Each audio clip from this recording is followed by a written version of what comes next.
Hjálpartækja. Sleipiefni, það gætir ákveðins misskilnings í notkun hugtaksins sleipiefni, bæði meðal leikra og lærðra. Sumt sem nefnt sleipiefni það alls ekki. Það eru til bæði rakagefandi efni, sem sagt vaginal moisturizers, og sleipiefni eða lubricants. Og rakagefandi efnum ekki ætlað að vera sleipiefni fyrir samfarir, heldur auka rakamyndun í leggöngum. Það sitthvor hluturinn. En auki raki getur að sjálfsögðu auðvelda samfarir, en rakagefandi efni ekki eiginlega sleipiefni.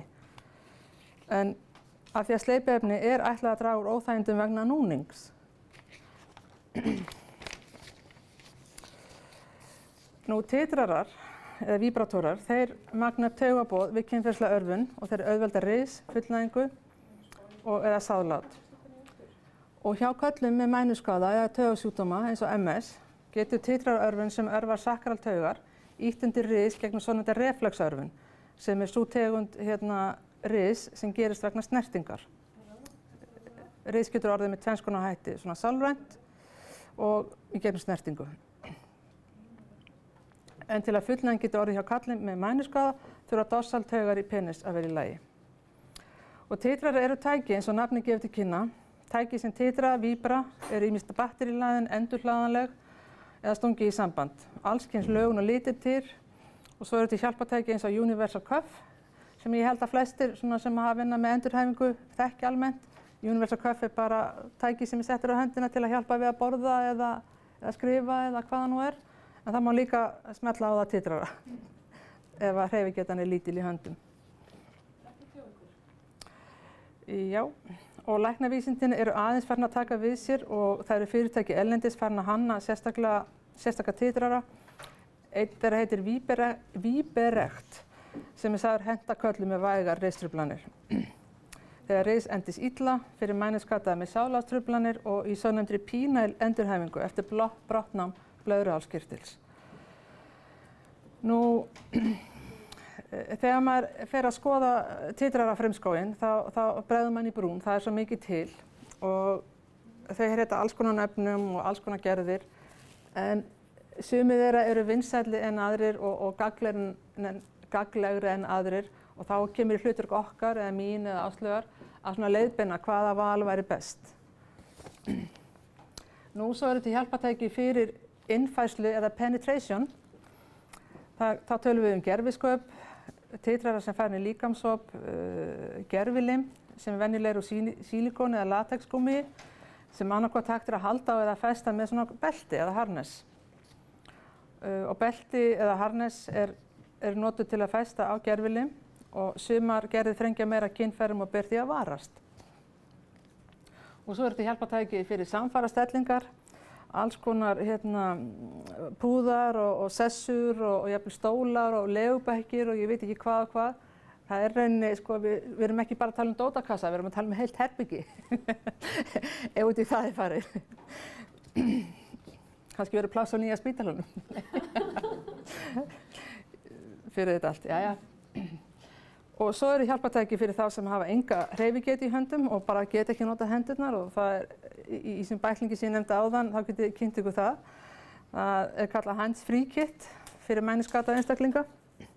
Og svo eru rispumburnar og þá verður maður sem eru notaðar ásamt svokölluðum hersluhringjum. Sem sagt, fyrir tilstilli undirþrýstings þá sogast blóðið fram í liminn og svo þarf maður að vera búinn að spyrja liminn með ríkulegu sleipiefni svo sé auðvelt að setja svona hersluhring á reiðurótana til þess að halda síðan blóðinu inni. En ég tek eftir því að sumir karlmenn þeir eru voða hræddir við rispumburnar halda kannski eins og einn maður sagði við mér verið að blása loft í liminn. Hann hélt bara hann þú veist, gæti bara, já, við skulum bara ímynda okkur hvað hann gæti haldið. En svo þarf maður að upplýsa að limurinn eftir að hafa notað rispumpu og hersluhring, þá verður hann svona kaldur viðkomu og hann lafir þá hann sé stinnur. Af því það ekki þetta blóðflæði alveg í gegn, skiljiði. Þannig að þá verður ekki hissa á því.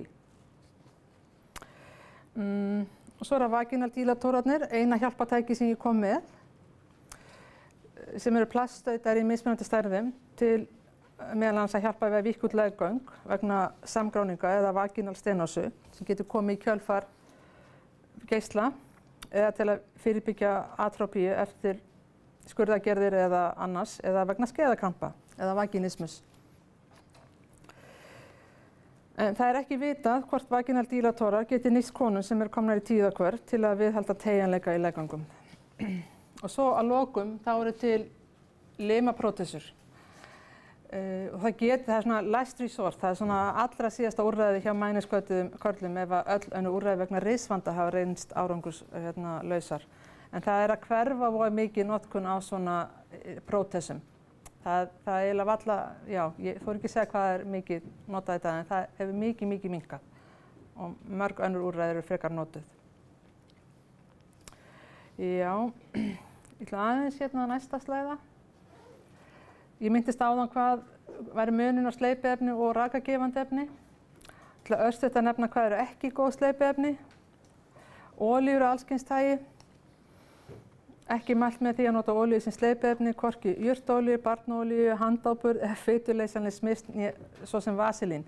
En fólk notar þessi efni og þau eru ekki góð fyrir marga sjúklinga.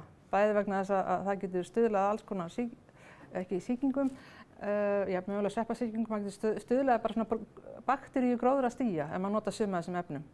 Vegna þess að til dæmis vaselín er til þess að vernda húðina, það er ekki sleipiefni. Það skapar barríer á milli umhverfisins og húðarinnar. En ef maður vill nota olíur, endilega þá er kókosolía kannski skást. Af því húðin drekkur þá olíu auðveldast í sig. Og sleipiefni með aukaefnum eru óráðleg. Allt sem er talið og sagt auka næmni, vera örvandi og slíkt, það ertir húð hjá fólki og ekki síst hjá sjúklingum sem kannski hafa breytta skynjun, að væri þetta óráðlegt. Og eins sleipiefni og annað sem er sagt vera gott fyrir kallinn til að endast lengur. Yfirleitt er í því bara deyfiefni og hvaða ánægja er fólgin í því að vera elskast en með dofin kynfæri. Maður getur spurt sig. Ég ætla ekki, vatnsleysanleg sleipiefni og sílikonsleipiefni, það eru kannski þau tvö sleipiefni sem eru best að nota til að auðvelda samfarið og draga úr eymslum vegna núnings. En sleipiefni með glýseríni ber að varast. Það er mikið notað ákveðið sleipiefni hér á landi, ég ætla ekki að nefna það, svo ég fá ekki upprýkingu frá einhverjum sem er ósáttur við að ég hafi nefnt eitthvað ákveðið. En það er notað mikið ákveðið tegunda sleipiefni sem er explorationskrem, sem er rauninni þornafljótt og er ekki hugsað fyrir núning. Þannig að maður þarf að huga því og konur sem eru gjarnar að fá sveppasýkingar eða sykursjúkar er ráðlagt að nota sleipiefni án glýseríns. Og það eru til þannig sleipiefni sem erfitt er að finna hérlendis en þau eru til sumstaðar og það er ég að benda fólki á hvar þau eru til.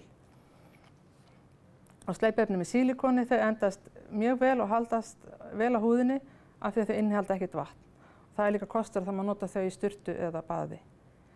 En því miður, ég hef búin að skanna markaðinn pínlítið, virðast lyfjaverslanir ekki sé ástæðu til að bjóða sílikonsleipiefni til sölu.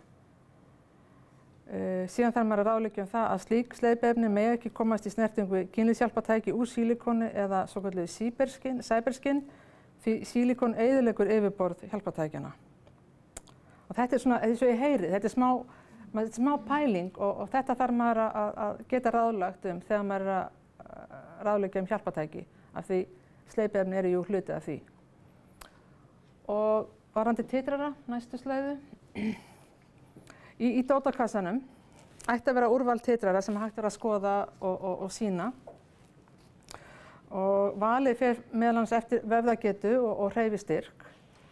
Í þessum bækling sem ég nefndi áðan, Pleasurable, eru kynntir til sögunar ýmsir titrara eftir því hver hreyfigetan er og vefðastyrkurinn. Ef það er skert hreyfigeti í höndum þá er nefndir alveg aragrúi af mögulegum hjálpartækjum og sömuleiðis ef það er engin hreyfigeti í höndum þá eru nefndir viss hjálpartæki sem er betri en önnur að nota. Og eins ef að umönnunaraðili er að undirbúa viðkomandi fyrir kynlíf. Það er nú þannig og við skulum hafa það á hreinu að heilbrigðisstarfsfólk getur undirbúið að hjálpa fólk fyrir að stunda kynlíf en það er aldrei á staðnum meðan kynlífi á sér stað, skiljiði, bara svo það sé á hreinu. Þetta gera er óhikað, til dæmis út í Danmörku, svona aðstoða kannski mjög spastíska hreyfihamla einstaklinga, leggja þá til í rúmi og koma þessum græjum og dóti fyrir ef þarf þess með og síðan fara þeir.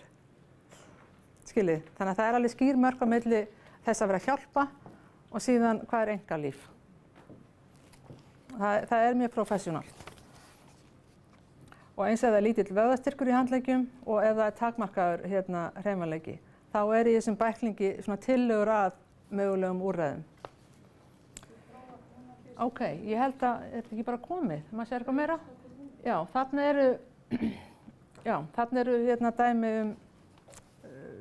slóðir, vefslóðir sem ég geti farið inn á. Heyrðu, þá er ég búin í bili. Þá er komið að næsta erindi. Er eitthvað spurningar eða vangaveltur? Ég fór svona bara á hundavaði yfir mjög víðfeðmt efni í rauninni. Bara gefur svona aðeins innsýn inn í þetta efni.